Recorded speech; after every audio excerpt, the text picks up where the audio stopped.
અમરીશ ડેર અને અર્જુન મોઢવાડિયાએ કમલમમાં સીઆર પાટીલની અધ્યક્ષતામાં ધારણ કર્યા કેસરિયા. પાટીલે અમને જ્ઞાતિવાદ દૂર કરવામાં સફળતા મળી છે તેમ જણાવ્યું છે. પીએમ મોદીએ સમગ્ર ભારતને વિકસિત ભારત બનાવવાનું નક્કી કર્યું.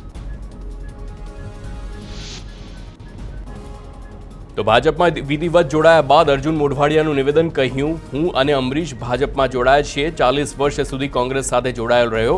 કોંગ્રેસના કપરા સમયમાં નેતૃત્વ કર્યું છે. અમને રાજનીતિ વારસામાં નથી મળી. અમે અમારી જગ્યા ખૂબ જ મહેનત કરીને બનાવી છે.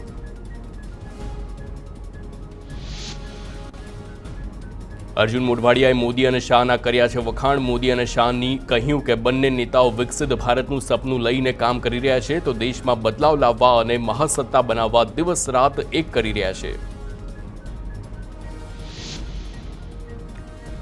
તો બનાસકાંઠા કોંગ્રેસના આગેવાનો ભાજપમાં જોડાવા મુદ્દે ગેનીબેન ઠાકોરનું નિવેદન. કહ્યું, સ્વાર્થી લોકો ભાજપમાં જોડાય છે.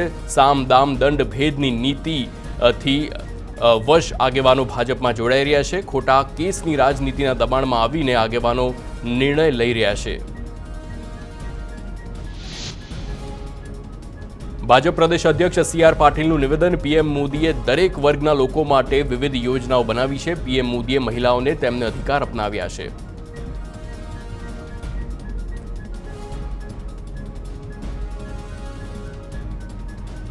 તો રાજકોટમાં પરસોત્તમ રૂપાલાનું ભવ્ય સ્વાગત કરવામાં આવ્યું. તેમના સ્વાગતમાં જૂના જોગીઓ પણ એકઠા થયા છે. ધનસુખ ભંડેરી, નીતિન ભારદ્વાજ સહિતના સ્ટેજ પર જોવા મળ્યા નેતાઓ. તો રાજકોટ ભાજપના ઉમેદવાર છે પરસોત્તમ રૂપાલા.